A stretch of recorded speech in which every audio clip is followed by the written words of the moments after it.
Salam sejahtera, damai Kristus beserta kita semua. Di waktu yang berbahagia kali ini, saya akan menyampaikan sebuah renungan dengan tema Anda tidak layak jadi Kristen jika tidak terima dibenci. Sebagai orang percaya, kita pastinya bangga dong dengan Tuhan kita, Yesus Kristus.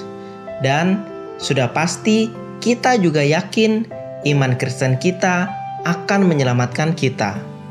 Namun, masih banyak orang yang mengaku Kristen, tapi tidak benar-benar paham apa itu Kristen. Dan Kristen itu sendiri, pada dasarnya bukanlah agama yang membuat kita hidup aman. Kok bisa? Nah, sebelum kita bahas lebih jauh, bantu dan dukung kami dengan subscribe agar kami dapat terus berkarya mewartakan berkat dari Tuhan pada kita semua. Seperti yang kita tahu bahwa nama Kristen sendiri itu merujuk pada pengikut Kristus, sehingga siapapun yang percaya dan mau mengikuti Yesus, maka ia layak disebut Kristen.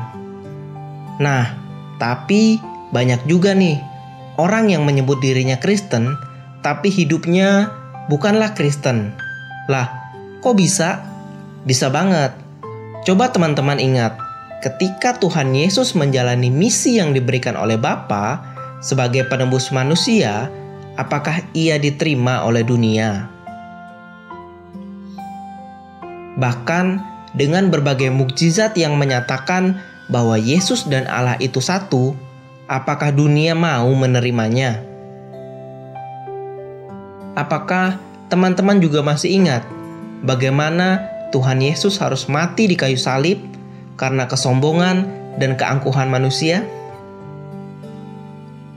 Mungkin sekarang kita mengaku sebagai pengikut Yesus yang setia, tetapi ketika ada yang menghina iman Kristen kita, mengapa kita tidak bisa mengikuti Yesus untuk tetap menebarkan damai? Seperti tertulis dalam Yohanes 15 ayat 18. Jikalau dunia membenci kamu, ingatlah bahwa ia telah lebih dahulu membenci aku daripada kamu.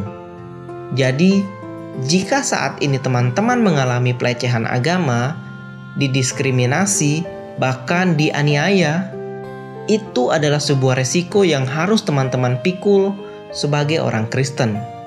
Karena Tuhan Yesus sendiri beserta murid-muridnya juga mengalami penganiayaan loh. Sehingga jika kita sebagai orang Kristen dibenci oleh dunia, maka itu adalah hal yang biasa. Menjadi seorang Kristen bukanlah perkara mudah. Kita harus mau memaafkan, bahkan mendoakan mereka yang menyakiti kita. Melakukan hal ini tidaklah mudah, tetapi itulah jalan yang harus ditempuh sebagai orang Kristen. Kita tidak perlu membela Tuhan, karena Ia lebih besar dari apapun yang ada di dunia ini. Dan Ia memiliki kuasa dan rencananya sendiri. Saat ini, jika kita masih menyimpan dendam dan sering marah, bahkan mengutuk mereka yang sering menghina iman Kristen kita, apakah kita layak disebut Kristen? Apakah Yesus mengajari kita untuk seperti itu? Memang benar, menjadi seorang Kristen memang tidak mudah dan juga tidak aman. Tetapi Yesus sendiri berjanji akan menyertai kita dengan damai sejahtera hingga akhir zaman. Hati kita akan penuh dengan kedamaian jika kita tetap setia dan benar-benar mengikuti Yesus. Maukah kita mempersembahkan hidup kita untuk menjadi bagian dari Kristus?